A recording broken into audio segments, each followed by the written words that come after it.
Welcome to Polyglot podcast. I'm Christian, and today I have a guest from Serbia, Jovana. Do you say Jovana or Jovana in Serbian? You actually say with no accent, it's Jovana. But for some reason, all foreigners, they accent the O. So it sounds like O. So it's like Jovana instead of Jovana. And it's quite funny. It doesn't really matter where you're from. Everybody says my name exactly the same, except the J. Obviously, there we Yeah. go. Jovana. Yeah, Jovana. Or from Spain, it was one time Jovana.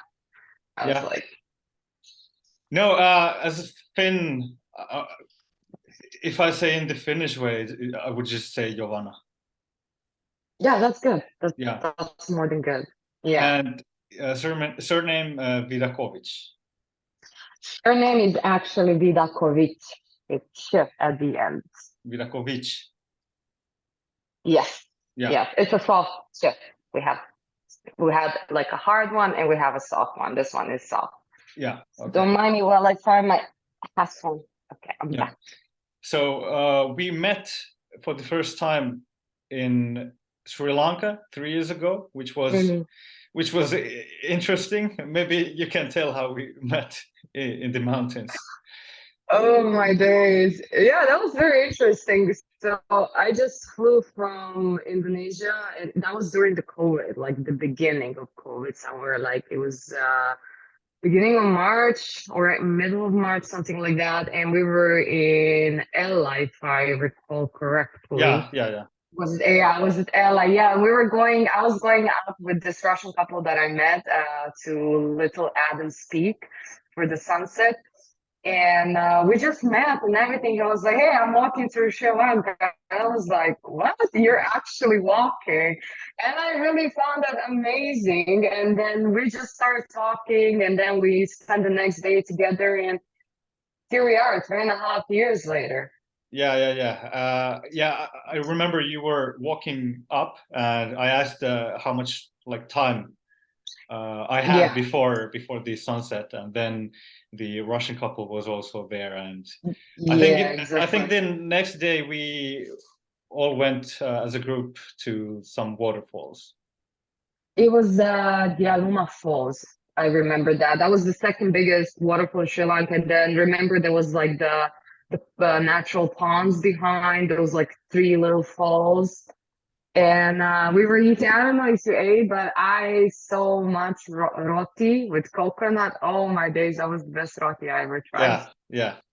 Anyways, before starting to talk about your language journey or your life, maybe you can tell in a few sentences who you are and what do you do and where are you now? In a few sentences. Okay, there's gonna be more than a few sentences. Okay, hi guys. As everybody heard, my name is Jovana. I actually come from Bosnia, but I identify as a Bosnian Serbian. Basically, for me, is my nationality Bosnian, but my ethnicity is Serbian. That's a completely different subject because it's political. I'm currently in Dubai. I've been here since beginning of November. I work as a sport operations manager in a basketball academy. So basically, I've been in sport my whole life. I used to play professionally basketball in international team until I popped my Achilles. And then I was like, okay, let me figure out what I want to do. And here I am. So were you born in, was it Yugoslavia still? Yeah, it was still Yugoslavia. I was born in the capital city in Sarajevo. The part it's called Ilija.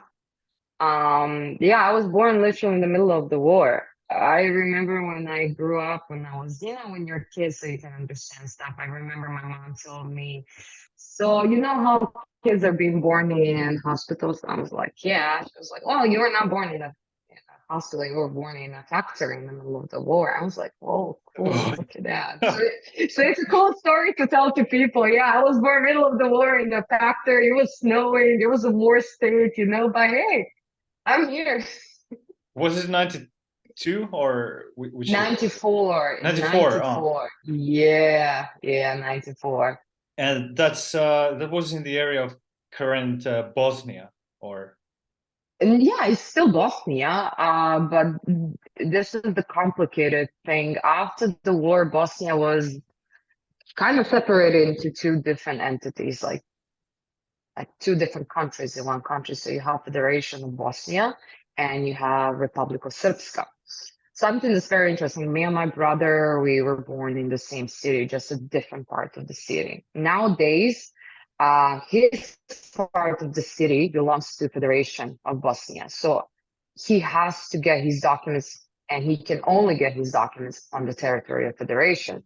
However, the part where I was born now belongs to the territory Republic of Srpska, and that's where I go to get my documents. So, a lot of people like, yeah, they ask me the same question, like, how do people function there? I mean, you just get along with it. It's been like 25, 6, 7. My math is not the best, but I think 27 years. Yeah, the war, 28, sorry. The war ended in 1995. 1995, yeah, in November. Wow, that's a messy situation there. It's a pickle situation, you could say. So, did I understand correctly? Inside Bosnia, the Republic of Srpska has mostly ethnic Serbians who are Orthodox, and in Bosnia, the people are Bosnians who are Muslims, or? Yeah, that's correct. Yeah, that's correct. So Bosnia is multi-ethnic country. So besides Muslims and Orthodox, we do have also a certain amount of Catholics, and they mostly originate from the territory of Croatia. Yeah. So, given that I live in Dubai, that's it's in a Muslim country. I remember when I came here, so the people that I was meeting that are either Muslim or have been living here for a long time, and started like explaining me the culture of the religion. I was like, yeah, I know all of that. Like, and they were like surprised, like not a lot of people know. And they were like, how do you know? I'm like, I grew up with my grandparents that lived like 100 meters away from the mosque. It was like absolutely normal thing, to understand and know, and have friends that are from different religions. So yeah, coming here, it was just like, okay, like it's not foreign. I have already been exposed to this environment. Do you think people don't know that much about like Southern Europe and like that Balkan area? I would say if you don't come from that part of the world, or Europe, people still have misconception that it's very dangerous, that there's still, some of them, they even think there's still war happening. But something that like I came across in a lot of my journeys is that people would start talking to me and they ask me, where are you from? And they're surprised, like when I say I'm a Bosnian Serb, they would be, oh, but you're very nice for a Bosnian Serb. I'm like, what do you mean? Exactly. So I'm like, what do you mean? And I would get like, oh, guys, aren't you like the aggressive people? I've heard literally that you butcher people. And they're like, oh, you did the genocide. And I would be like, oh, wait, you just met a person, you want to dive into this subject? I was like, okay, wait, stop. So let's not go there. We don't know each other that good. Let's not go there. Wow. Right after meeting you for the first time. I did. Oh my days. I had that. He's not my friend. Here. We went on a party. It was my friend's birthday. We met there, and you just go, oh, your nation did, like, your people did the genocide. I was like, dude, we're in a party. Why are you starting this conversation in the first place? What's wrong with you? Hey, let's talk about the food. Let's talk about the beauty of eating a kebab, which is Bosnian kebab. Yeah. It's beautiful. It's amazing. Everybody who comes, you can love it. Trust me. Yeah. What was your hometown again? What was the name? Can you repeat? Sorry. What was your hometown again? The name of your hometown? Sarajevo. Sarajevo. Oh, okay. So you were born and raised there. I was born in Sarajevo, but after 2 years, we fled to Serbia. First 6 months of my life there, so I was 2 years old when we moved to Serbia. We did have a refugee status for quite some time. So we were staying in a refugee camp, and then after 6 months, we moved to the city where I grew up and where my parents are still living to this day. It's called Loznica, and it's quite small town on the border with Bosnia. And it Yeah. was very convenient for my father because he worked in special forces of police to go, and work. It was just like a short travel. It was maybe half an hour, but in the previous city, it was like 2 hours. So you can see the difference. Yeah. Mhm. Are you both parents from the same area? And what about your grandparents? Are they all like from like Bosnian Serbs, or do you have family around former Yugoslavia? From what I know, so my mom and my dad, they're pretty much from the same region. My dad is from Sarajevo. He comes from a family that everybody was born and raised in Sarajevo. And my mom, she was born in a small village next to Sarajevo, where also my grandparents come from. And so this is the thing when it comes something away from my grandparents and the family relationships, I don't know. I don't know. It's tricky. Balkan family relationships are very tricky. But yeah. I pretty much all of us we originate from that area. Like at least if we're gonna talk until like great grandparents. Yeah. Do you know what all languages your parents and grandparents were able to speak? Oh, And it was the same language. It was the same language. Like yeah. So what was it called in that time? Because now you call them like separate languages: Croatian, Bosnian, Serbian, Montenegrin, and like that. yeah, that's correct. So the official language in Yugoslavia was Serbo-Croatian language that was spoken on the territory. After the fall of Yugoslavia, so after the fall of Yugoslavia, Serbia kept the name Yugoslavia. The other countries, they took their names back. So in Croatia, you would speak Croatian language. In Bosnia, you would speak Bosnian. In Yugoslavia nowadays, Serbia, you speak Serbian. In Montenegro, Montenegrin. Now, the interesting thing, those four languages, they're literally the same language. Like it's like speaking British English and American English. Like the accent is a little bit different, maybe the dialect, but the grammar is the same. Now, if you recall correctly, Macedonia and Slovenia were as well part of Yugoslavia. However, their language, it is different. But like when it comes to Macedonia, we can understand each other quite good. Slovenian is different. Slovenian is different, but given that we live on the pretty much close environment and it originates from the same root of language, it originates from Slavic. Yeah, we can understand each other. We can have communication. Yeah. But the differences were in like, was it that Croatian or some languages have changed the names of the days of the week and something else, like to make it It's the different? months.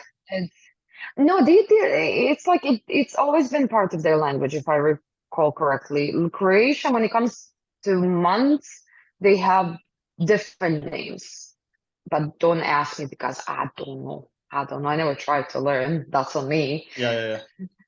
But the other countries, yeah, we use the same names for each month and days in the week. Yeah. And when you listen to people from that area, can you say right away that, oh, this person is from Croatia, this one is Yeah, from Serbia or absolutely. Montenegro? Absolutely. Absolutely. The accent it's there. Everybody thinks Bosnian accent is the funniest because for some reason it's like it sounds like he's jumping up and down. It's just like it's melodic. Yeah. I like Croatian accent. I find it very seductive for some reason. It's just like I like to hear them talking. Montenegrin for me, it's a bit like it's like hard, like when it comes to like German, it's like it's there. And Serbian for me is just it's Serbian. Like I spoke Serbian most of my life, so I don't see the difference. Yeah. But yeah, definitely you can hear. If you're from that speaking area, absolutely. Yeah. Do your parents or grandparents speak any other languages than Serbo-Croatian, the foreign languages? Unfortunately, my grandparents, they passed away, both from my mom's and dad's side. They did speak Bosnian, but how do we say this? Like, I can say I speak Croatian, but like maybe I can't speak with the accent, given that it's just like it's the same language for me. Yeah. I know that a lot of people wouldn't agree with me, given the political viewpoint, but for me, it's the same. Like if I can speak exactly like you, almost like I have the same grammar, it's the same language, right? My parents, so my father knows a little bit Russian because he learned in school. And on the other side, my mom knows French. And this is very interesting story. She did learn in school as well. But her grandfather, he was in First World War. Was that First World? Yeah, the First World War. And Serbian soldiers, they were flooding over mountains of Albania, and they were saved by French troops in Greece. So that's like a whole historical story. Yeah. So long story short, he was rescued by French troops, and he was taken to France, and he lived there for like 2-3 years, and everybody thought, he passed away in the war. And one day he comes and he's like, "Bonjour, monsieur." This dude was speaking fluent French. He knew how to open the business. He ran the first kafana. Kafana is it's like a bar restaurant, very typical for Balkan. My granddad was like the first kid that ever had a bicycle there. So, it kind of came naturally that he would teach some of my like ancestors, like my mom or my dad, my granddad, a little bit French, but my granddad was okay. Yeah. That's where the interest for French language for my mom comes from. And something that I find very funny is like when I tried to teach my mom English, she would say every word with French accent. I'm like, "How, mom? How? You just say it like this," and she just butchers the whole word. And I'm like, "Yes, good." Yeah. I asked this one because I think it tells a lot about the language education, like in my guests' parents and grandparents' generation too. So it's actually interesting to know how in different countries it has changed in one or two generations. Like in Finland, the language education has also changed. Not that much in one generation, but at least a bit. But yeah. Do you start school at the age of 6 or 7 in Bosnia? I started school in Serbia, and I started when I was 7 years old. Yeah. Nowadays, I think you can start when you're 6 years old. Yeah. Oh, okay. Yeah. Same here. In Finland, we start when we are 7 years old. Yeah, I think that's like in most of the countries in the world. Yeah, but we moved away from Finland when I was 6 to England, and I was like, yeah, I still have 1 year to relax. But then my aunt who moved with us told me, she was pointing the school and she was saying that in a month you will be there. And I was like, I'm 6. What are you talking? I don't even know the language. And I was like, oh shit! In England, we have to they have to go at the age of 6. And I had to go there and start school without knowing any English. I knew maybe 10 words, which I had learned from Power Rangers. I don't know if you watched that. Oh, yeah, obviously. Yeah. But wait, question. Wait, I know you have Sri Lankan roots. If I remember, your dad is from Sri Lanka, right? Yeah. Or mom? Dad, I think dad, right? So Dad, did you learn the language? No. I When did speak. you learn it? No, I just speak Finnish. I was just Finnish Oh, okay. speaker until 6 years old. So Finnish was the only language that I spoke at that time. And then Okay. What after, about now? uh, well, the list is much longer now than then. But I mean, obviously. no, I don't speak any Sinhala or any Sri Lankan languages. Like they speak Sinhala and Tamil, but no, I don't speak uh, those languages.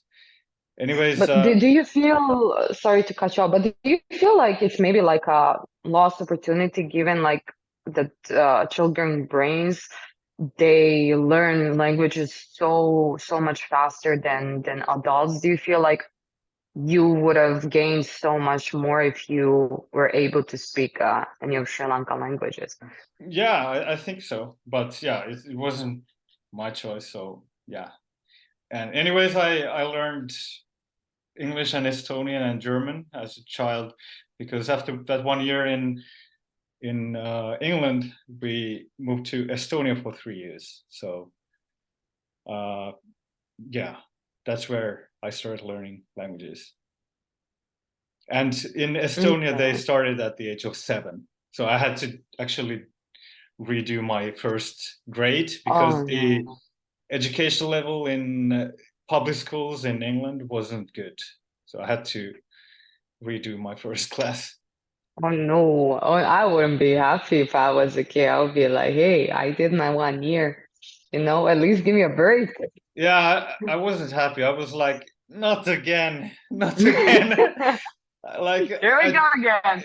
I just learned the language to like I enough to communicate, and now I have to learn another language. But yeah, Oh no. Estonian is a bit easier for me because it's closer to Finnish. So, but anyways, it took a year to learn it well.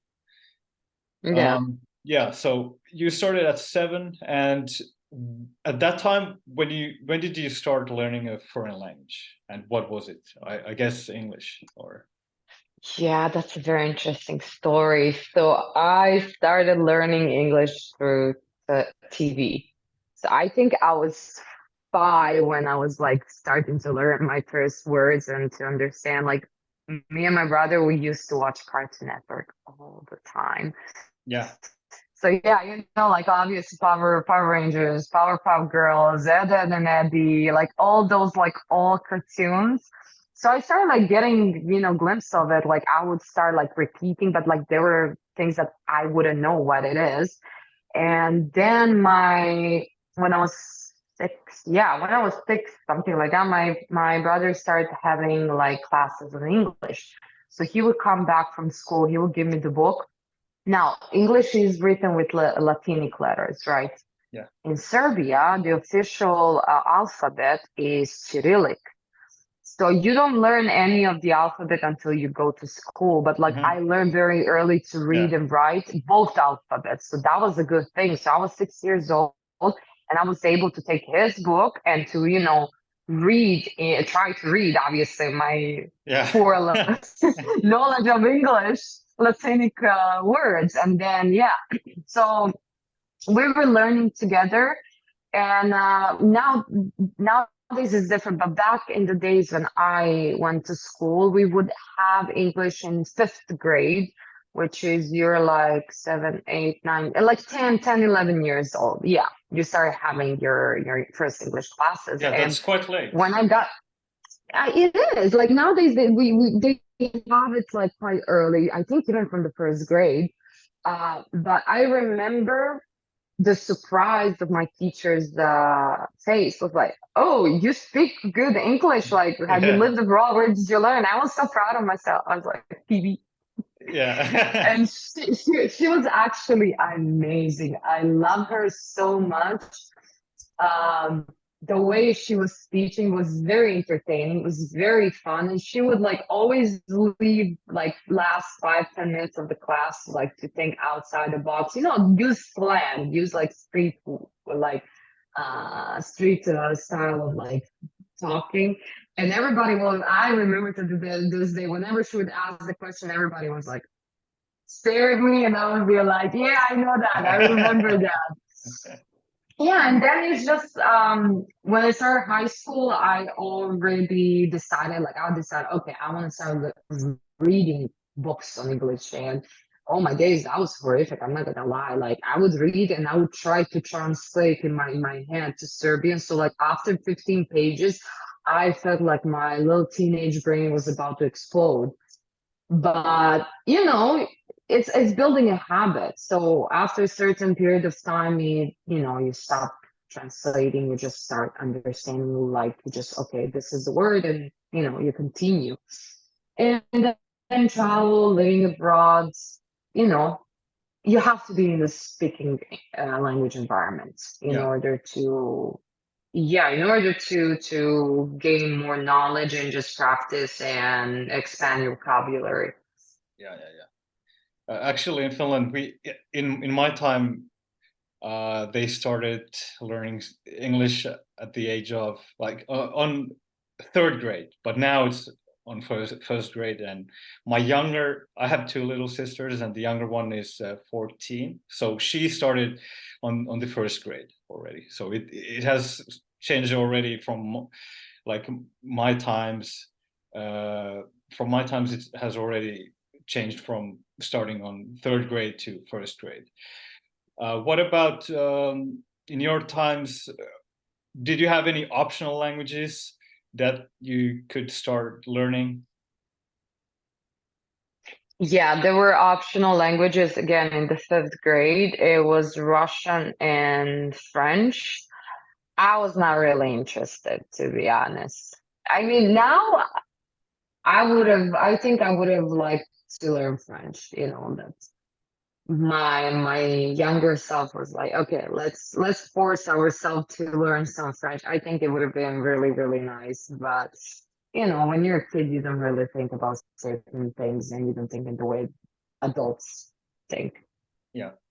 Um, But yeah, but I do speak other languages. So beside the Balkan languages that I like to, be like, hey, it's four, yeah. but it's really one.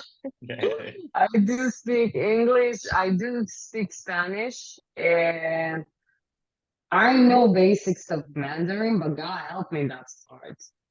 It's Yeah. hard, super, super hard. Yeah. Yeah. Yeah. We'll talk about that soon. Uh, what are the names of the different stages of the educational level? Like uh, for example, in Finland, we have elementary school.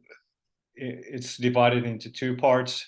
First six grades are alaste or alakoulu, and then after that, seventh to ninth, it's yläkoulu or yläaste, and after that, high school, which is lukio. So how is it in Serbia? It's kind of similar. So you have an elementary school that's as well divided into two parts. It's divided 4 years and 4 years. So the first 4 years, you only have one teacher. And later on, when you hit the fifth grade, you have a teacher for each separate subject. After that, we have high school, that's as well 4 years. And something that's very interesting in our educational system. When you hit the high school, you have to choose the major. So it's not like one high school. Like you can go economics, you can go medicine, you can go, I don't know, like something like IT. So you kind of have to make a decision, and you have the entrance test for the high school.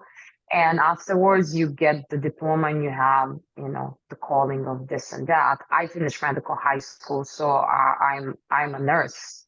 Yeah. So I have a diploma of a nurse. So if ever in my life I decide to work as one, I can. Yeah.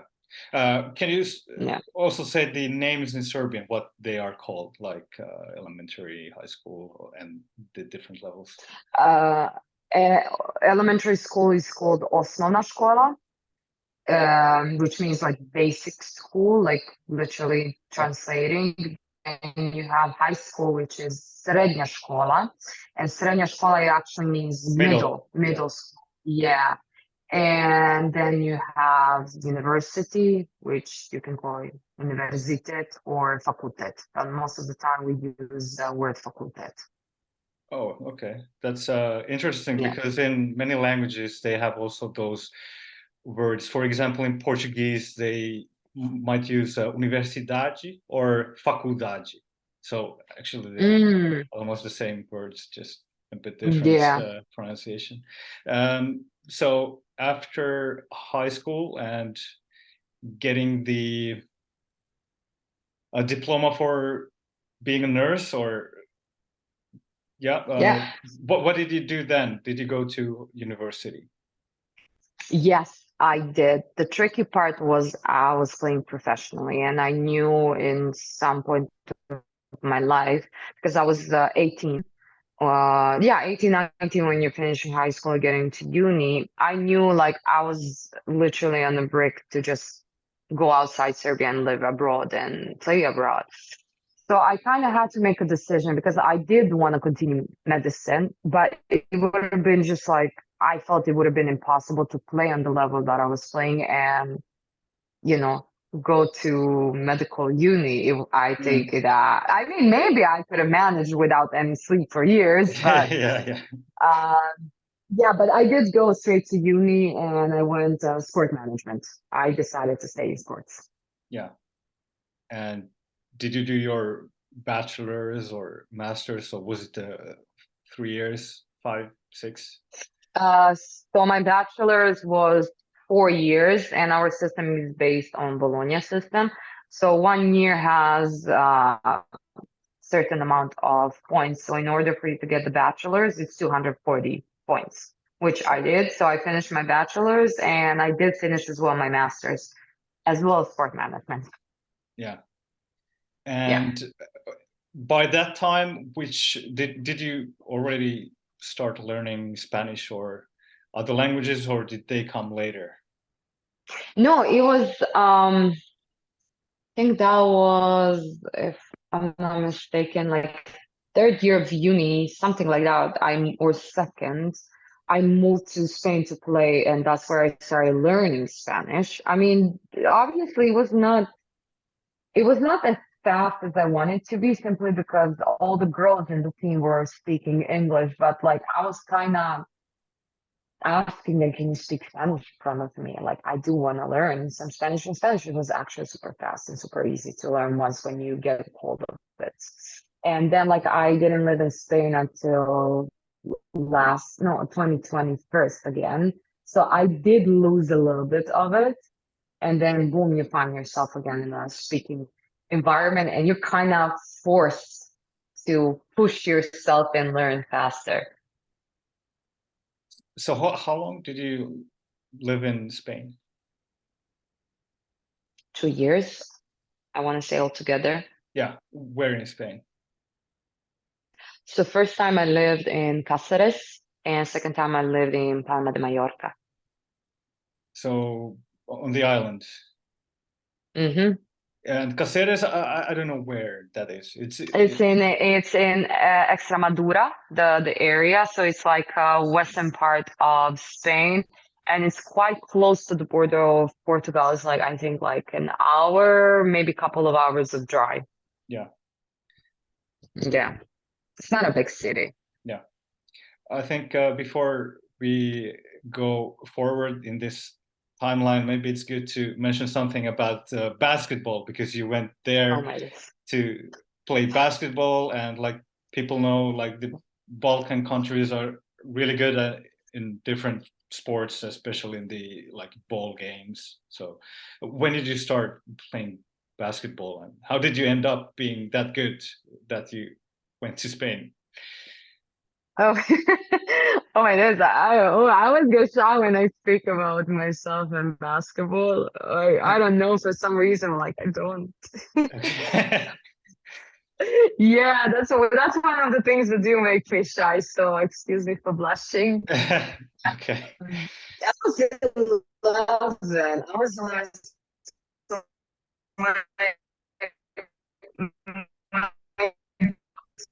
I was young. My brother, yeah, I used to play swing it like this, What I just liked it. I didn't hear anything after you blushed. There was some problems with the Okay. connections. Don't worry, don't worry. I'm gonna repeat myself. So I started, I want to say 11 years old. So my dad used to play when he was younger, and my brother as well. So it kind of runs in the family. But I was always interested. I always liked to play. I would take the ball and I would just like swing it like this on the basket. And I used to go with my dad from time to time. We just go, shooting, nothing serious. And then I remember it was like a few days before my birthday. So my birthday is in February, so there's snow in Serbia. I remember he calls me like, hey, pack your bag and come to this gym, to this school. It's empty, we can shoot. And I was like, yes, I can. I remember to this day. I had like a Coca-Cola red backpack that I won, collecting those the labels. Yeah. And you send it, and it was like this. And I was in my gray sweatpants, and I did have like a pink white shoes that I got from Chinese place, and then there was a shirt that was like this that I cut the sleeves because the long sleeves were short. And I opened the door, and I was like, oh, I was like, Dad, why are the other people here? And they were like, he was like, go, it's a practice. And I remember everybody was staring at me. I was just like, the little shy kids that go, hi, that was me.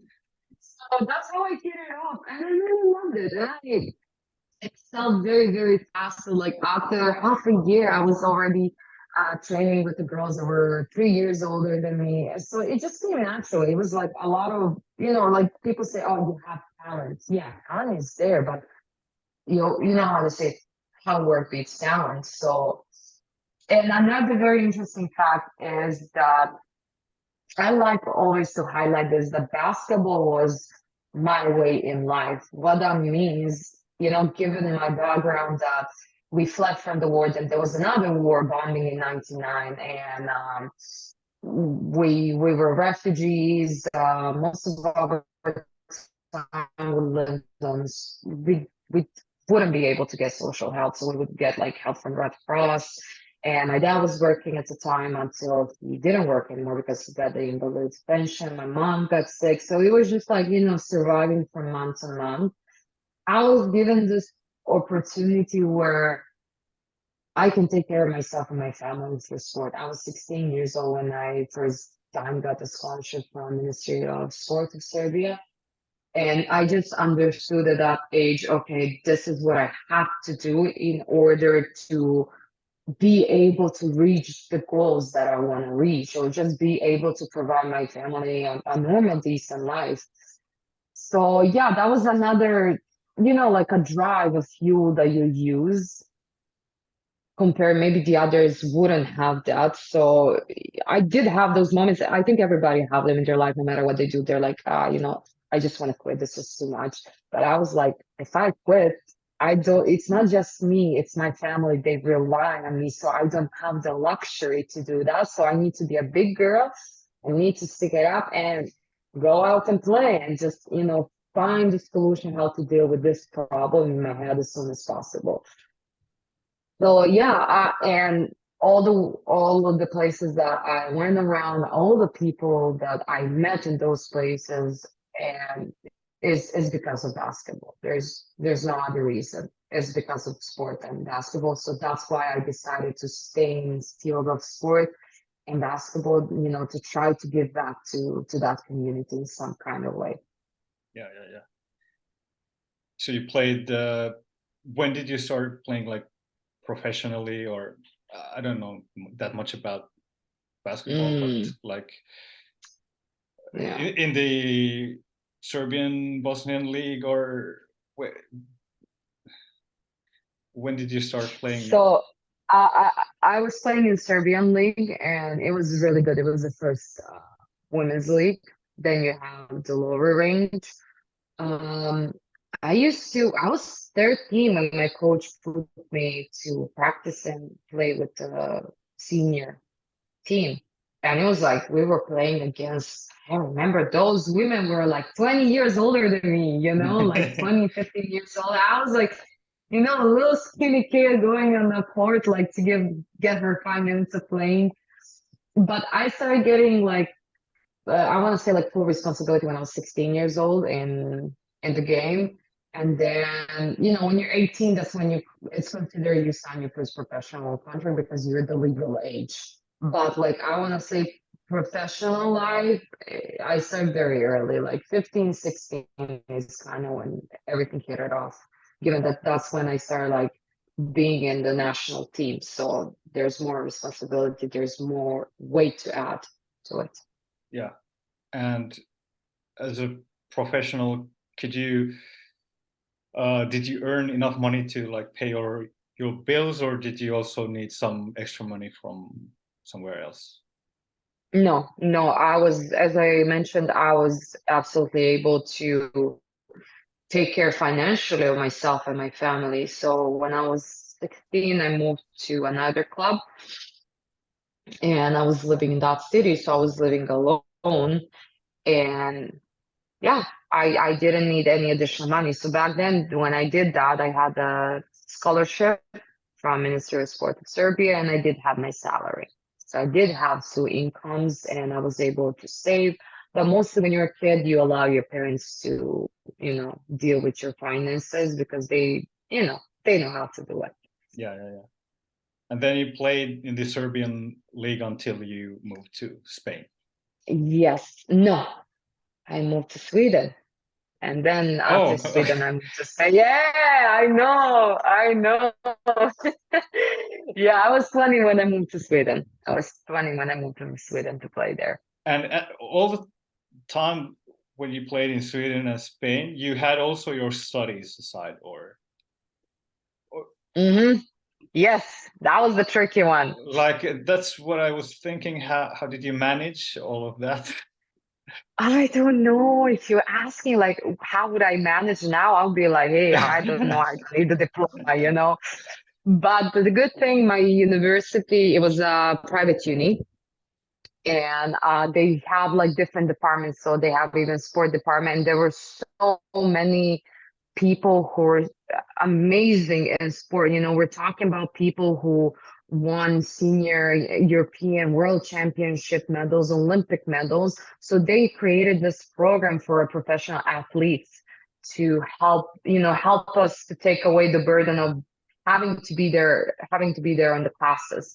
So I was not required to be on the class, but I did have like a recordings of the classes. So I would get the scripts, I would get all the necessary books. I would do everything else like everybody, you know, in the uni. I would still have to do my assignments. I would still have to do, you know, these tests. But when it comes to the verbal exam, I would have to go there and be personally. So that was the tricky part. Like so you have the exam periods, you have September, October,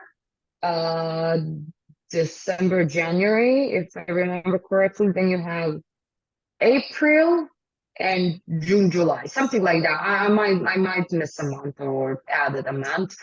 But that was the tricky part because like I can't leave in the middle of the season just to fly, give the exam and fly back, you know, like it's my work. Like, you know, they ain't gonna give me days off like that. So I would have to wait for the Christmas break. That was like maybe 7 days stop.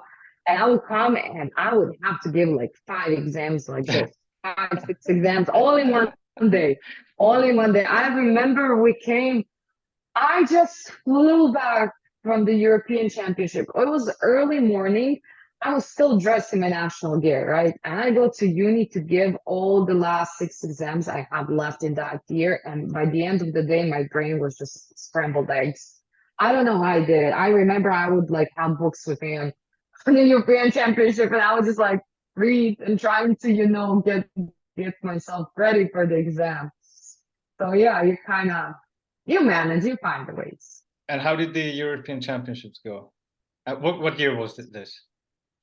So the first European Championship was 2010. We lost against France for the 3rd place, so we were 4th. Second European Championship was 2011. 2011. That was for the older group. We didn't do so good. 2012, we won the bronze medal, European bronze medal, and we qualified for the World Championship that would be held next year. 2013, I didn't go to the European Championship because of the World Championship. World Championship was oh my days. That was like one in a lifetime experiences, and it was okay. Not as we expected, but it was okay. I think we were around 10th or 9th place, something like that. Yeah. And then the famous 2014, where I need to highlight, and anybody who's listening this from Italy, I'm not sorry, but you guys, you stripped us off the medal. It was the referee's fault. They called a foul that was not existing. The girl was not even looking in her direction. It was a foul. The coach started talking, one technical, two technical, and you got. We were fourth again. Okay. I hate the fourth place. That's the worst place. That's ever. the worst, yeah. Ever. I know. You don't get anything. In women's basketball, are the best countries a bit the same as in men's? Because at least in football, there are quite different countries which dominate in men's football and women's. How is it in women's basketball? Like the top I think it's countries. changed a lot. It changed a lot, but if we're gonna talk about the top quality, Turkey, Spain has always been top. France was as well. Russia, even Italy, surprisingly also Hungary and Germany nowadays. So it changed a lot in the past, I want to say like 10 years or something, because like I feel a lot of countries they have started investing in women's basketball. Unfortunately, I cannot say the same for Serbia. It kind of went down. The moment when I left, that's when it could start going downhill. Oh, really? Okay. But yeah, like this is the thing. Like I stopped playing in 2017 because I tore my Achilles, and I didn't want to associate myself with basketball at all. I wouldn't see a game for like months, so I completely, isolate myself from any type of basketball until I went to China. Yeah. So Serbia is not anymore in the top. No, don't get me wrong. It's good. No, it's good. The problem is it's not being invested in it. It's not like the salaries are, I want to say, kind of similar when I was playing. That tells a lot. Nobody's thinking about, okay, the value of euro went up. There's microinflation happening in the country. The rents are going up, the food is going up. So nobody's taking that in consideration. But there's a lot of talent there. Like Serbia is not a big country, but as you mentioned in the beginning, we are really good in so many sports. And it's such a shame that our government is not doing anything to help those children see their, value, see their potential in it. Because that for many kids, I'm saying kids, has been way out as it was for me. Not everybody is blessed. So I really hope they're gonna do something in the future. What do you think in overall the situation with sports in Serbia, Bosnia, the Balkans now, with all the technology and all the entertainment that children have? Do you think sports is going down? Because in Finland we have much less children who are doing sports, and also we don't have that much success in sports as we used to compared to 20, 30 years ago. This is the thing. I haven't lived in Serbia for 9 years now, so it's hard. But something that I can tell you for a fact is, of course, it's influencing. Like remember when we were kids, we wouldn't have cell phones. So what do you have to do? You go out, you have fun, you're jumping, you're running, you're doing this and that, playing. But nowadays, it has influenced society in much larger scale than we think it has, the social medias and the technology. But I do still feel in Serbia we're nurturing that sport culture. We are a sport country, so we do have that. We like to say in our genes. But I still read youth sector. They're still going on these big competitions. They're still winning. So that means that it's been affected, but it has not been affected in maybe larger scale. Bosnia, we like to be like, what technology? Like, we're still living in a society like 20 years ago. Yeah, I don't know about Croatia and Montenegro. I don't know. I can't really speak about it, but like Bosnia is like, yeah, we're still having Nokia 3310, the brick one. That's great. Yeah. Yeah. You Don't know, try to live in well, Bosnia. well, I think it has good sides because when I compare my childhood, we played sports like all the time when we had the opportunity, like between the classes, we had 15 minutes or half an hour. We played like always when we had the opportunity.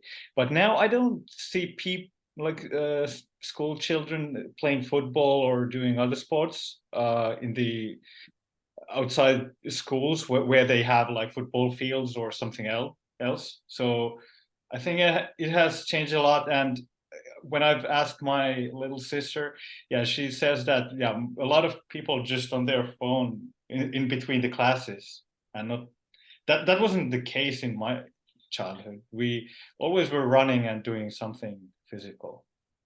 Yeah, it was the same for me. I remember the cultural shock that I had when it came to China. Like those people, everybody's living their life like this. So you would see them, when you go in a bar, take a coffee, right? You're sitting there, you're having communication, you're talking with your friends, but for them, of course, they're still having communication, don't get me wrong. But for them, like, it's very normal that you sit in a company and you're like playing video games or scrolling TikTok, which is Douyin in China. And like, for me, that was like so strange. I would be like, but why do you meet with the people? But again, everything is about the culture. Like for them that's normal. Like maybe for me, I wouldn't do it that way, but you don't have any option except like accept it. you know don't be smart and try to change the whole culture to accommodate your needs. Yeah, But yeah, I noticed even here in Dubai, because I still work in a basketball academy, and I sometimes we're up in the office, and there is a part of doing where you can like see their practices. I see these kids, and I swear to God, there's nobody around them, and they just fall. I'm like, did you trip on the line? They are so clumsy. And whenever there's like water break, they're just checking their phones, like, yeah. I mean, they're sick, but like, I do see them, like, they're still talking, they're still being kids. But I'm like, but why do you need to give a phone to a 8-year-old child, to a 10-year-old child? And another thing is like these kids, they have drivers. My surprise when I heard a 13-year-old kid being, oh, my driver, I was like, you're what? Wow. You're what? Yeah, but that's the culture here. That's the culture here. Like it's very comfortable bubble if you're a kid. And another thing, like you don't really have anywhere to go out. Like it's a sandpit, right? You live in the middle of the desert. Of course, there are parks. They're amazing. It's amazing what they did here. But now, like the period of the time, like let's say from May till like September, it's hot outside. So even if it's like middle of the day in my country, I would still be able to go out and play. Here, you can do that if you want to have a third-degree burn. You know, Yeah. yeah, so these kids are forced to stay inside. Of course, they have these different centers and everything, but in order to be there, you need to pay. So not everybody has that, how do I say? Sorry, my brain's not working for a second. Not everybody has luxury of doing that. Yeah, yeah. Um, so you, as a professional, you played in Sweden and Spain, right? And Serbia as well, yeah. Yeah. Besides Serbia, I mean, how was your year in Sweden, and did you have any I mean, Swedish people speak really well English, but did you learn some Swedish, or how was the situation there with languages? So back then, I had a Swedish roommate, the girl that was playing with me in the team. And my surprise in Sweden, like they speak amazing English. Like even younger kids. We would do like certain promotions in elementary schools, and then I would see these kids 7 and 8 years old speaking amazing English. I was like blown away. I was like, that's amazing. Given that I was in a Swedish speaking environment, I did learn some words. I did learn a little bit, and eventually I would be able to understand. You know, when you know some words, you can understand maybe the meaning of the sentence. But unfortunately, I didn't really try to learn, like to speak. I was just like, okay, I want to like maybe communicate on a very, very, very low basis. So like if I would go to store and somebody would speak something Swedish, I would be like, oh, okay, yeah, I understand what you're saying, but I can't reply. Yeah. I know that word. I heard it and I remember what it means, but like in order for me to reply, I need to remember another word that I won't remember until I hear it, you know? Yeah. Yeah. So yeah, that's how it went my with my Swedish. Yeah. Yeah. That's what I also thought. If you only had 1 year, and also sports teams are usually quite international, so there wasn't probably the need to learn Yeah. Swedish. No, no, no. Yeah. Everybody spoke English fluently. Yeah. Yeah. And in Spain, like you said already, you learned Spanish, but was there also the need? Because did you notice that people didn't speak English there? That Yes, Spanish was different. Sorry, Spain was different. Spain was different. That's when I actually stopped watching TV because first time when I turned the TV on, it was like synchronized and it was like having subtitles on Spanish. I was like, whoa, like I don't know, I want to watch Tom Cruise opening his mouth like this, and then I hear a completely different sound. I was like, no, hell, I can do this. And I remember I even went to the movies theater. And I was like, I was so disappointed because it Yeah. was synchronized on Spanish. I just walked out. I was like, I don't want this. No, no. So like I didn't want to say forced because like it means something bad, but like I had to learn some Spanish, right? In order to like, just Yeah. live there. Yeah. And I did actually want to. So it was very interesting. Like I would learn Spanish mostly from listening my teammates, and then I would be like, wait, what does that mean? And then I would try to, put sentence together based on mostly that's how I learn. That's how I learn language. Like I know the words, and then if let's say I know 3 words out of 8 words in a sentence, I can understand the meaning. And if I can understand the meaning, maybe I can connect the other words, those that I don't know, so I can take them out of the sentence. Does this mean that? And does this mean this? And then most of the time would be like, yeah.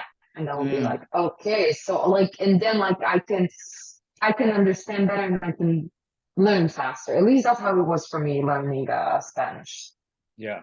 Yeah. So mostly listening and trying to And figure out. repeating. Yeah. Yeah. I actually have one memory that came into my mind when you said about that, like Tom Cruise. Anyways, in Estonia, we watched only. Oh, just sorry. Just yeah. I don't know where is it. Did you find it? I heard it. No, I didn't find my headphones, and they're new. And this, that little thingy that goes, it's bigger than my ear. My ears are tiny. Yeah. And I don't see my. Oh, I see it. Just give me a second. Sure. I'm sorry. I'm pretty sure you didn't have this before. Yeah, no, it's no, because people are responsible. They actually get headphones that are suiting their ears. Wait, I have also a problem with my phone. So I'm sharing my internet on my phone, but for some reason That's okay. it wasn't recharging, even though it's plugged in the charger. Okay, I hope it's now recharging. Yeah, so when we lived in Estonia, we didn't watch any Estonian TV channels. They were kind of crappy. So we had German channels. So for 3 years, we watched only German channels and TV shows. So around 5 hours every day. So Pokemon, Dragon Ball, all those. And when we moved to Finland and I started watching Pokemon here, I was like, that's not their voice. I was like, what? I can't. Yeah. I can't. I felt cheated. And also the names, actually they have different names in German for the Pokemons.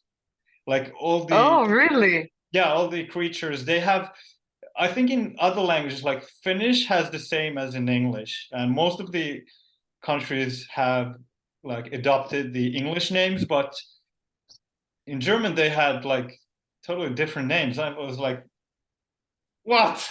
I want my So RTL2 Pikachu was channel not back. Pikachu. So Pikachu was not Pikachu. He was what? Electric rat or something? No. I think Pikachu was Pikachu, but Okay. I cannot remember which ones, but they like Bulbasaur and Charmander and like yeah, the common ones, they had total different. There were some which had the same names, but most of them had total different. And I had already memorized the German names. Okay. Yeah. Oh yeah. In Finland, it actually was in Finnish, and I hated the Finnish voices that they had. So yeah. Why?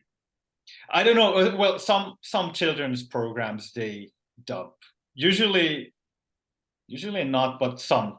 And Pokemon was one of them. But yeah, usually we don't dub anything here. Mm-hmm.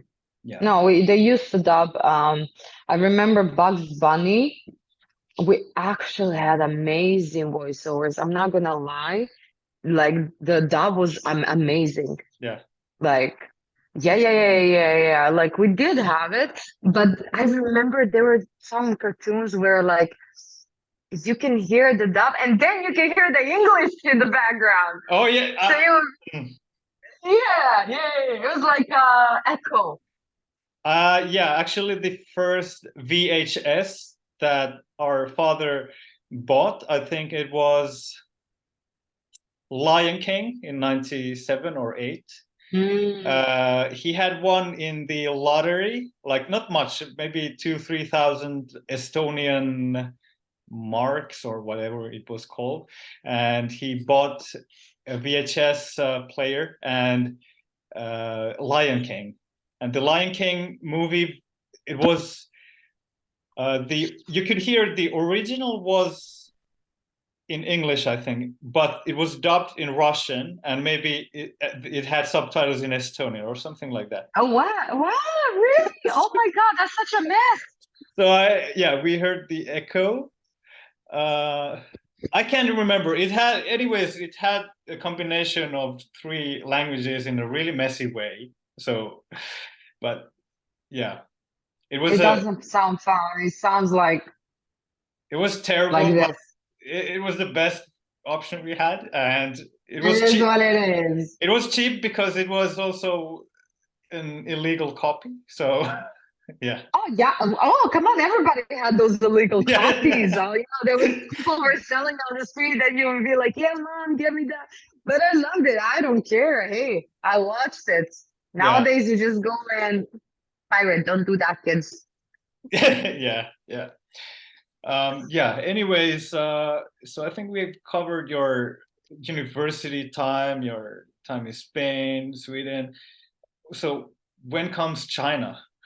You graduated from university, and what happened after that? How many years before? No, that was interesting. So I actually had like a 1 year break in my uni because my recovery with Achilles, it was very demanding and it was very long. And then right before I graduated, so I had to, present and defend my thesis. for bachelor's. I got a job offer in China. So I went in China, it was May, and I was supposed to do my thesis in June. I was like, I can stay a few months and I can come and do it in September. I stayed that full year. And then I did it in May when I came back, like after a year. And as soon as I graduated from my uni, I went directly to master's, and I didn't wait with my master's. I was like, I want to get this done. Yeah. And what year was that? That was COVID time. Yeah. I graduated in the COVID time. Oh, so you were only 1 year in China? Yeah. No. No, I was in China for 4 years. So 2018, I went to China. It was May. 2019, May, I went back home for a month, see my friends' family, have a holiday. Graduated. I entered my master's, and then I graduated in 2020 September, something like that, for my master's. September or October. Yeah. Yeah. So I was in China during the COVID. Okay. It was fun. I'm not gonna lie. It was fun. April 2020, I was fighting where everybody was being locked and fighting over a roll of toilet paper. So wait, 2020 April. So after, like, we met in Sri Lanka 2020. I think it was March. Yeah, I had to leave back to Finland in the end of March. Initially, I had return tickets in late April, but I had to just book a ticket immediately. So after March, you went back to China from Sri Lanka? Yes. It was like, I think it was like around 23rd of March, something like that. I remember it was right before my mom's birthday. And I remember I was panicking. I was like, oh, they're shutting down the airports. Like, you're not being allowed to do the transit. So I was like, let me just find any city in China just to get there, because I understood where was this going. So I booked a ticket from Sri Lanka, from Colombo to Shanghai. Don't ask me how much was it ticket. It was a kidney. It was a kidney. It was economic. It was 1,000 for a ticket that was supposed. I think you're on mute. Yeah. Okay. We're back. Sorry. They're calling me from work on my day off. They don't give me peace. They don't want peace. They want problems always. So. And I flew back to China in March 2020, and a few days after, when I was in my home quarantine, they shut down the borders. So if you're a foreigner outside China, and even though you have a visa and you have the residence permit, you're not allowed to enter. But you managed to make it back there. Yes, in the last moment, 1 minute before the midnight clock. Oh, and where did you stay? In Shanghai? So I landed in Shanghai, and I had to fly to Guangzhou because I was in a different province. I was in Guangdong province. So back then the rules were changing and everything. So I flew from one province to another.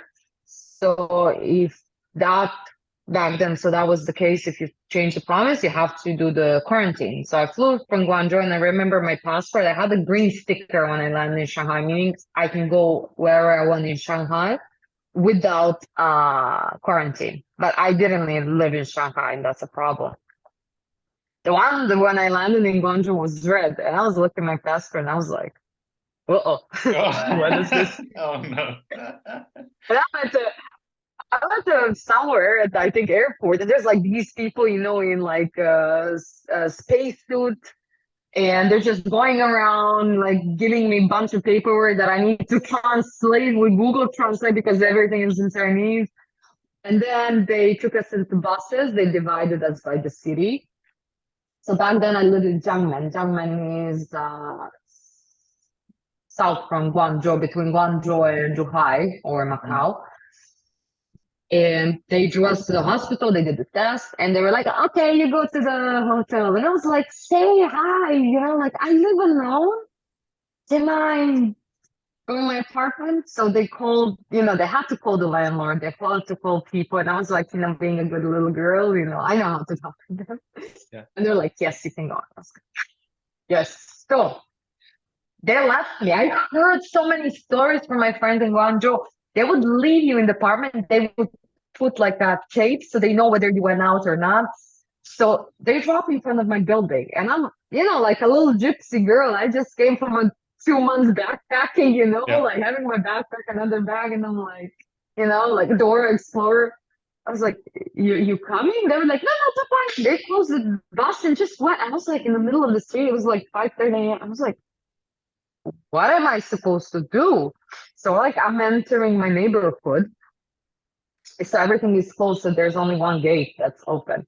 I remember I was like, anyhow, like, saying I live here. The guy was like, put the cap up, go.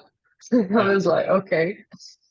So I will cut this part because I don't want to get in trouble. But let's say I did go directly to my apartment and I started my quarantine. How didn't you I don't want to starve? get in trouble. How didn't you starve? Because I heard they locked people inside there. Or can you even, do you want to comment this or skip? Or No, it's fine. It's fine. It's okay, fine. okay. So, no, I went home. I left my stuff. Obviously, like my fridge is empty. I've been gone for 2 months. So I went down to 7-Eleven. I just bought a bunch of like things. And there was like a small Chinese, the local restaurant. So I bought also some noodles, stuff to eat, and then went upstairs just to have till somebody brings me the food. So I did have people from my company or delivering guys just deliver stuff. They leave it in front of the door and I just take it. Yeah, okay. It was like that. It was that easy. Yeah. And also, if you're questioning about the garbage, you had like special bags that was like literally like a little skeleton head on it, So you just, tie the bag, you leave it in front of your door, and somebody comes and they take it and they do the disinfection. And how long did that quarantine last? How long did you have to stay in your It was apartment? supposed to be 14 days, but it ended on 17 days because these guys forgot about me. People forgot I exist. I'm not joking you. It was 14th day. They were supposed to come in the morning to do the COVID test. So I'm like calling the doctor, have her number. I'm like, hi, when are you guys gonna come? She goes, oh, sorry, we forgot about you. I was like, okay, ma'am.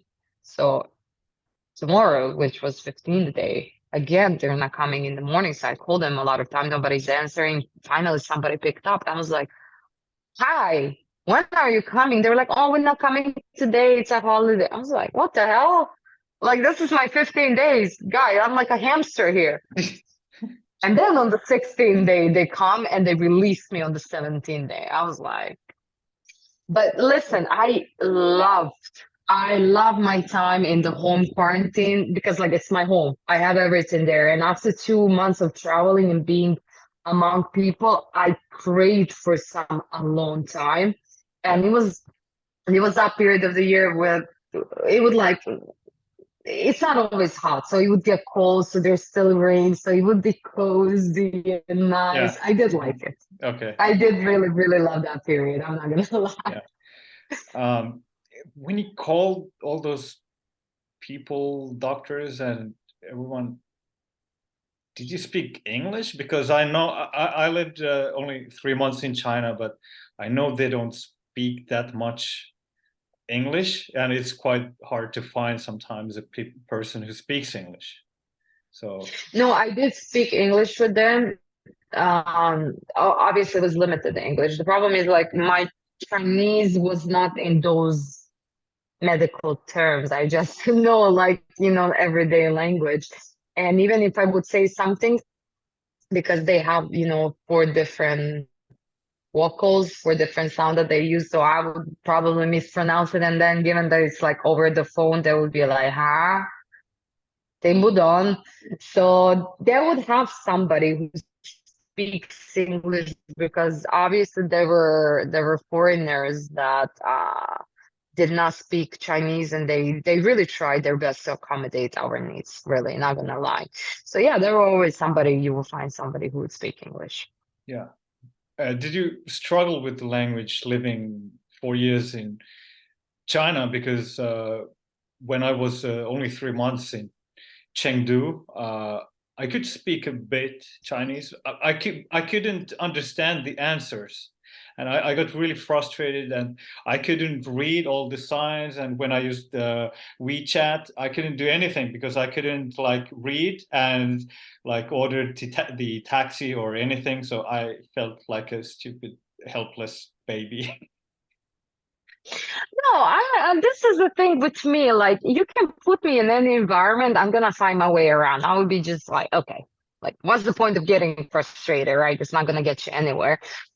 And thankfully, later on, WeChat had the English, but most of the apps, 99% of the apps there are in Chinese. So first, like, let's say Taobao. Taobao is like their Amazon, Alibaba. So you will understand what you have to press after a while. So first you take a screenshot, then you know translate, and then like, okay, this is option for this. So basically, when you use the app multiple times, you know exactly what to press for what. Maybe you don't know exactly what the symbol means, but you know where you're going, what you're doing, what's the option.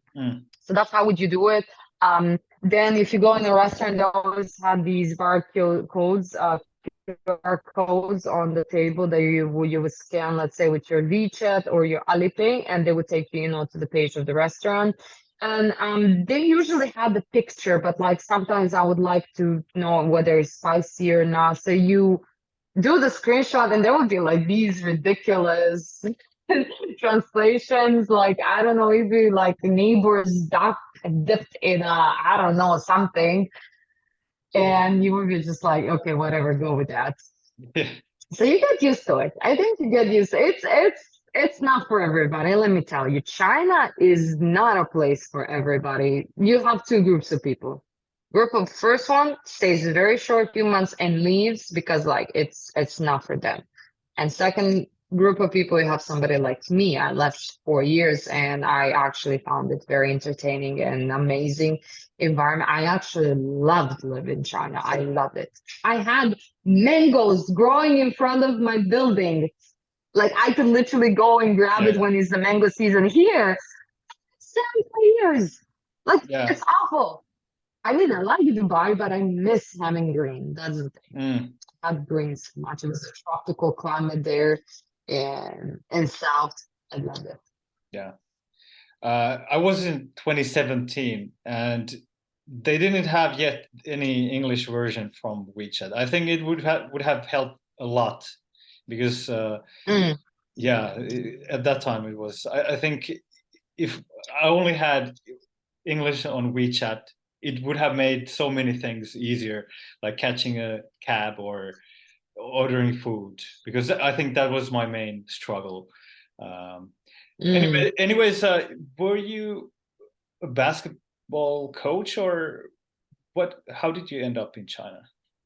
Was it something related to basketball? Yeah, basketball. Yeah. Oh, I told you, like for me, everything happens all of a sudden. I didn't plan to go to China. I didn't.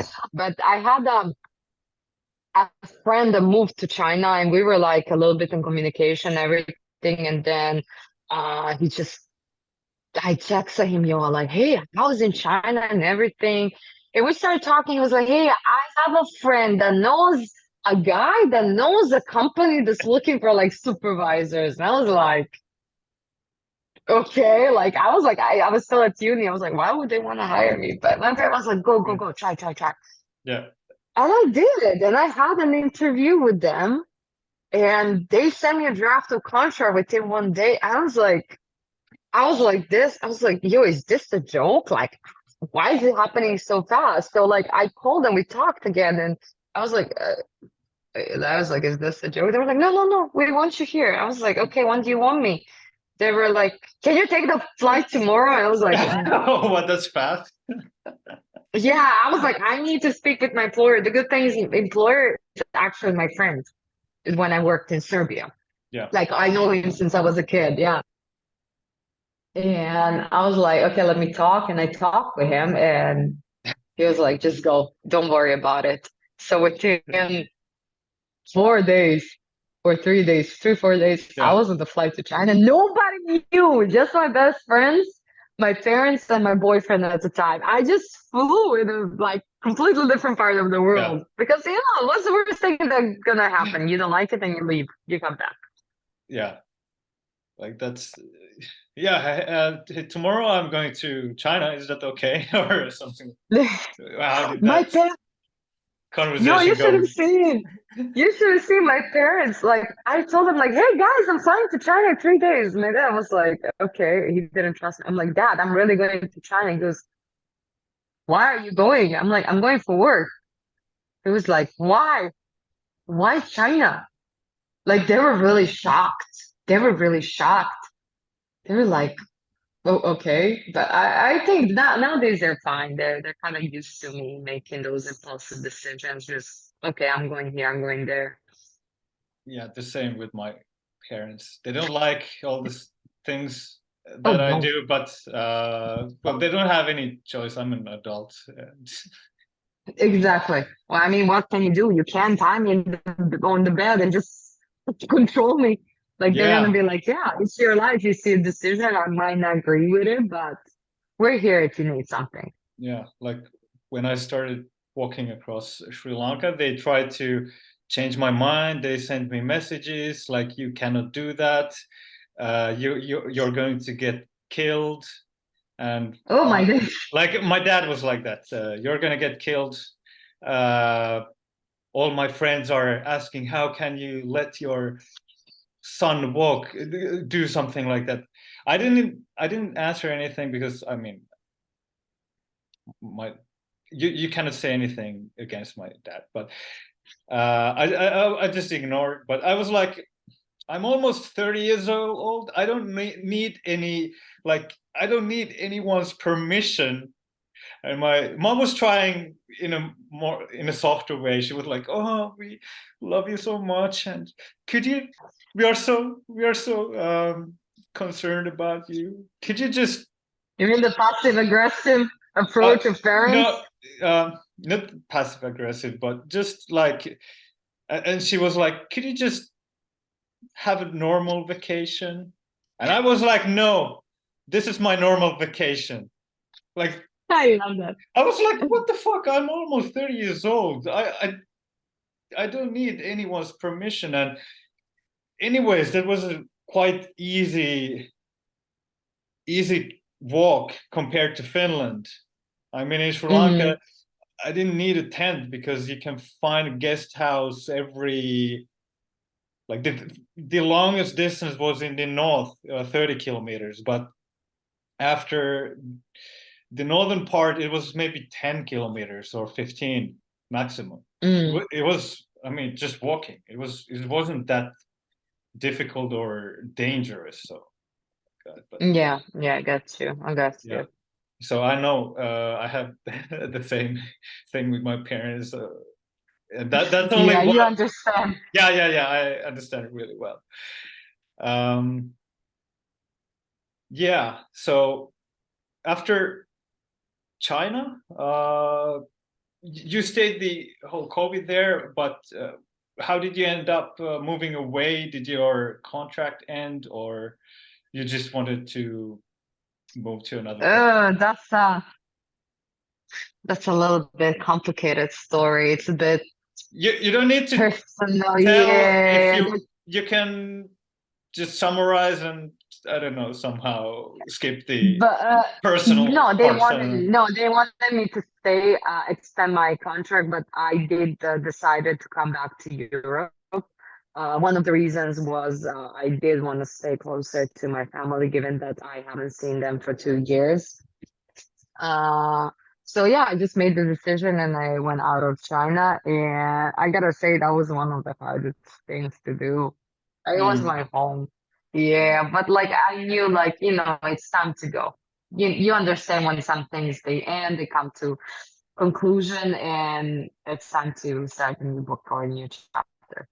yeah, but so you went home, but you're now in United I did go Arab home, but Emirates, I or was not home. Yeah, but I was not home. I was traveling for 3.5 months oh, fully. okay, Like, yeah, I would just come home for like 3, 4, 5 days, just, yeah, see my mom a little bit, change the bag, give me new clothes. yeah, Yeah, okay, yeah, yeah. And then I came here out of the blue sky yeah. And I think you again. already mentioned something you found work there as what was it again? Operation manager. What sports operational Sports manager? operation, yeah, operational manager, yeah, in the basketball academy. Okay, so what does that mean? What do you do? It means literally you do everything. Okay. Yeah, you're operating the whole facility, you're navigating the league, the teams, everything that you can think of, the events, everything.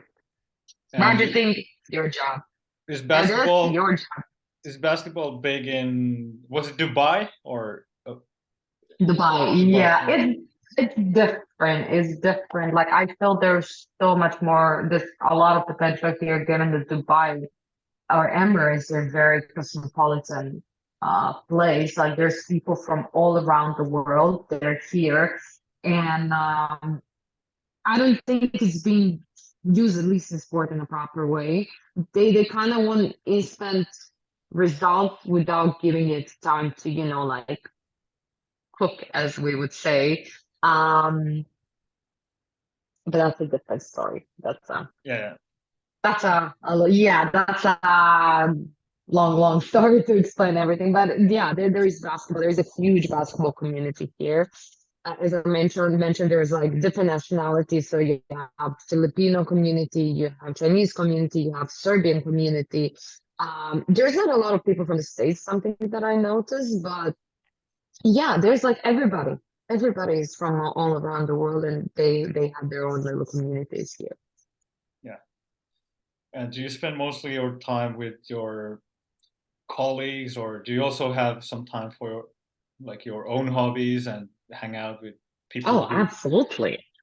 don't maybe work in the same company or Oh, industry? no, absolutely, absolutely. No. For me to have my personal life, my time, and my space is the most important thing. So, like you work, you finish with work, and then you do whatever you want to do.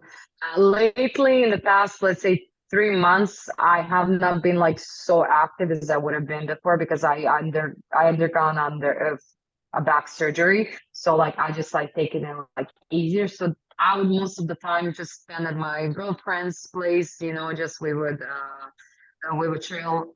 Girlfriend, I mean a girlfriend, just to clarify because people might get confused. Like I mean, couldn't care less. But so yeah, I would have my friends, friends, and we just like chill, go to the pool. And given now that it's summer as well, it's not like you can do a lot of things outside. Mm. So I'm waiting to cool down so we can go camping, we can go tracking, we can do this, we can do that. So I'm really getting excited about the period of cold weather. And I'm doing this because it's still hot. how cold is the coldest temperature in Dubai? Ah, this summer was up to the 50 degrees. But this is the thing.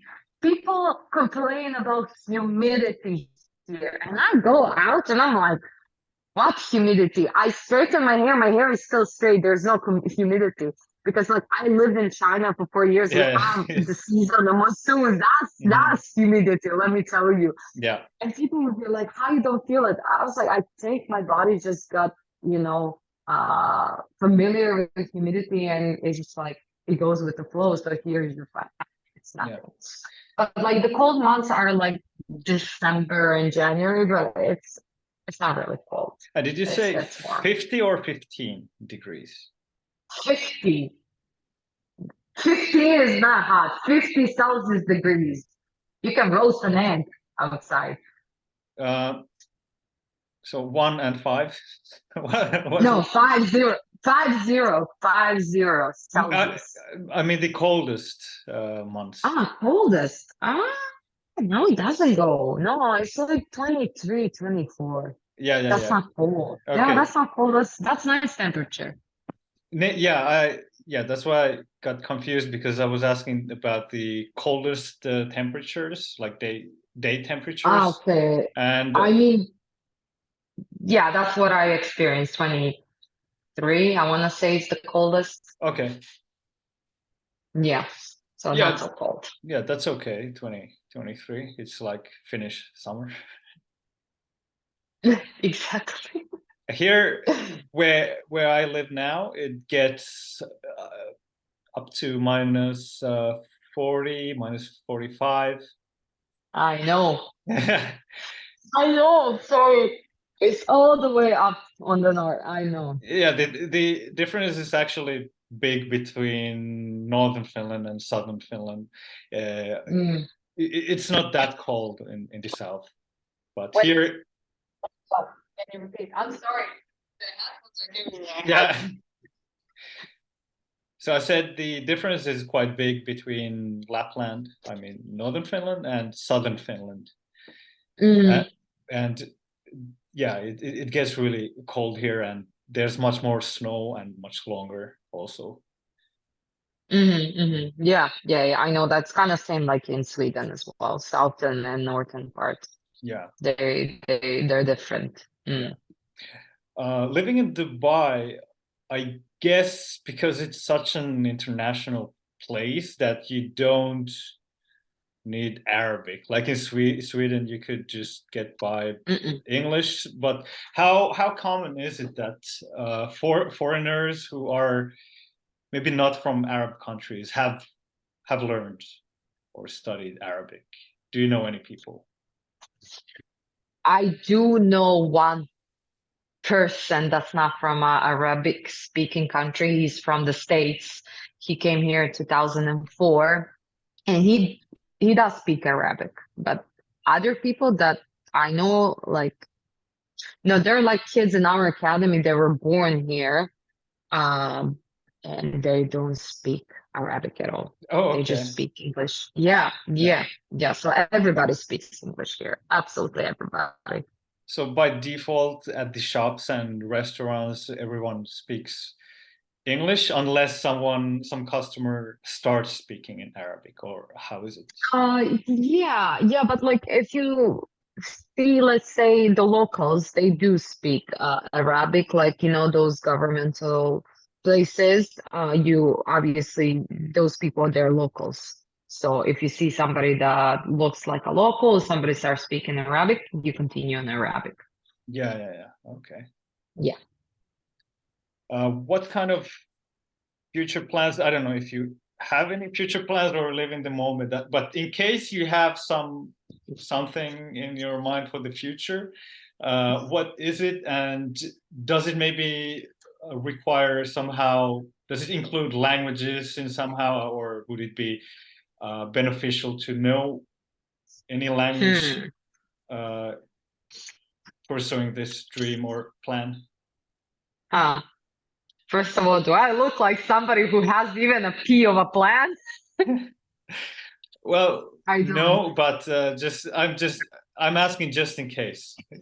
No, no, I really don't have any plan. I kind of go with the flow, and if I like a place, I would stay there as long as it feels right, as it feels like a home, and as long as it's giving me opportunities in, career, and just in life in general. But it's not a plan. I don't like to say it's a plan because everybody knows how that goes and never it goes completely different way. But I do want to, like, I have this vision that eventually I would like to live something where it's like a little more remote, possibly on a beach, somewhere, where there's like green behind me and I can start having my little garden that's probably not gonna grow because I killed every plant that I ever had and I don't know how.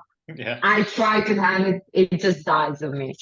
But yeah, that's something that, like let's say daydreaming, like, when I hit certain age, that's something I would like. Yeah. Yeah, definitely.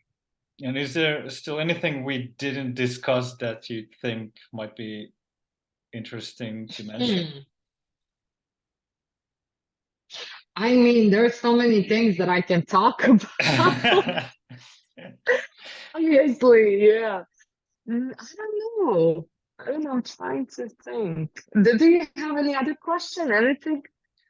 Uh, well, I know you're a big traveler and you have been all over the world. So maybe do you have any travel like stories where languages have played a part? Like you have maybe known a language or you haven't known and there has been a language barrier and some funny situations or Oh, there was definitely one situation. So I was with my ex. We were in East Java, and we were going from Malang to Bromo.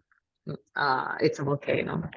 So bear in mind it was rainy season. So like, we're driving our motorbikes, it's pouring rain for hours, and it's already dark, and we're like going through the forest because you kind of have to go up. And somewhere in the middle of the way, I'm like, hey, I ran out of the gas. So we have to go down. And we know like it's just going down, right? But the first village is God knows how far. And then we stopped because there were rangers on the side. So we parked, and my ex, he was speaking a bit Indonesian. And they were like having the campfire, and he started talking and telling him them like, oh, this is where we wanted to go. And I saw their faces. They were looking at us like we were crazy. I was like, what are they saying? They're saying we're crazy. I'm like, I understood that part, but what happened? So long story short, we wanted to go because we had a accommodation. So this was a volcano. You have the crater, right? And then there's like a little village. So we wanted to stay there. So in order to get there, you have to go around the crater. So bear in mind, it was night and it was pouring rain the whole day. yeah. So they were like, yeah, you don't want to go there and get stuck because it's full of water. Like it's full of water, like, and it can be like, it can just flow. The water Yeah. can just flow. And I was like, okay, I just saved our lives. That was Wow. the funny story. I did not say that to my parents. I did not say that to my parents. Yeah. But yeah, see, like we would have walked, probably we would have just went to the first gas station, get the gas, went back. But we at the end ended up sleeping in a house of one of those rangers. It was very, yeah, I think it was the most questionable place where I have ever slept. I'm just gonna say that. Do And we overpaid it because I mean, of course, he's gonna use the situation. We were like, yo, if we don't give him the money, we don't have anywhere to sleep. We can't go in our accommodation. God knows when we're gonna get to the first available accommodation. So we ended up paying quite the money for the room and a blanket on the floor. So in any case, it was good to listen to the locals. Yeah, it was. It was like if he didn't speak Indonesian, he would have not known. We would have not known Yeah. about what's happening. Yeah, yeah, Oh, that's scary. yeah. It is. But did I die? I didn't. So Yeah. I think something happened also in Sri Lanka with the motorbike, the Russian couple. You remember? It didn't start. oh yeah, I was there with them. No, the tire, the No, tire broke. They had the flat tire. I was also. We were all there. Wait, you were there? I totally forgot. I raised Yeah, that yeah, part yeah, with me. Yeah, yeah, yeah, yeah. yeah. It was That's flat tire. Yeah. And then the locals, we kind of explained them, I don't know, with the hands and feet. And then remember they brought other people and we yeah. were staying in this house. They was giving us biscuits and tea. I And we were just remember. Yeah, chilling there. Yeah, yeah. yeah. That was nice. Yeah. I think. Yeah, you were making some Rick and Morty impressions as well there. I Was can, I? Oh my God. I, Oh my God. yeah, I remember. Yeah, it sounds like me. But yeah, I guess there was maybe someone who spoke English, but I remember it wasn't that easy to communicate, and I it, think it was one of the kids, one of yeah, those kids maybe. there. But yeah, and I Yeah. remember it was like a mixed family, like Tamil, Sinhalese, but Mm. too bad I couldn't speak either of those languages. So, but anyways, we solved the problem, and Yeah, we did. We managed. We managed at the end. yeah, with the help of those helpful locals.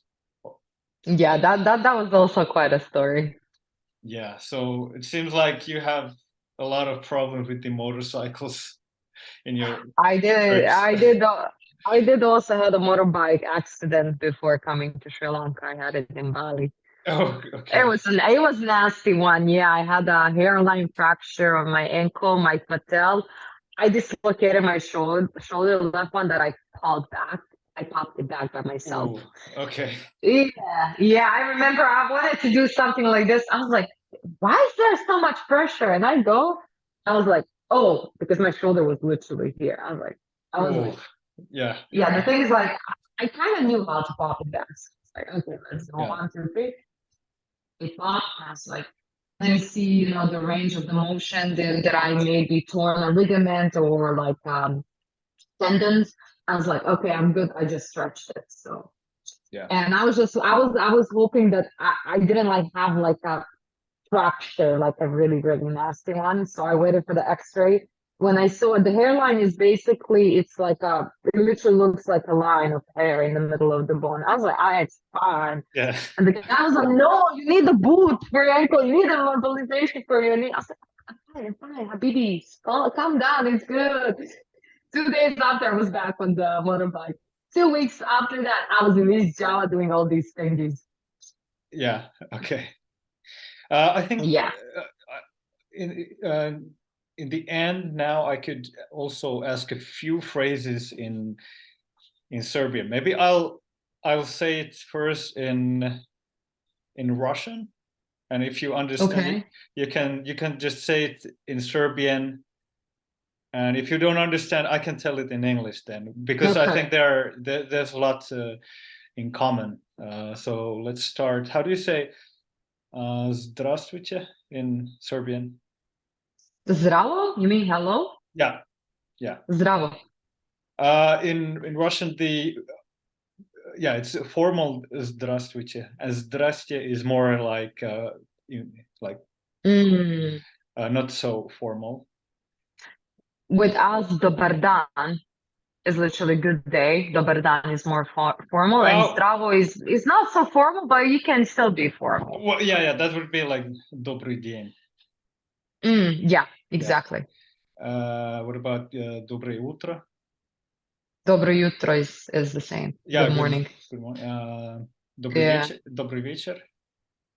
Dobro večer. Yeah, is the same. Dobro večer. Yeah, good evening. Evening. Yeah. Доброй ночи. We don't say dobre noć, we say laku noć. Like Oh, an okay. easy night. Yeah, like good night. No. It was actually спокойной ночи. Okay. Yeah, Spokojno noć. I messed up. I'm like maybe intermediate, so yeah, I'm not That's okay. perfect. Меня зовут Кристиан. That's his name, Christian. Меня My name. зовут. Yeah, my Yeah. name is Christian. Yeah, I understand. I just said it in What is? Serbian. Is it, I didn't hear that. What was it? was it my name is Christian? Yeah. Did you say that? Yeah. So in Serbian is ja se zovem Christian.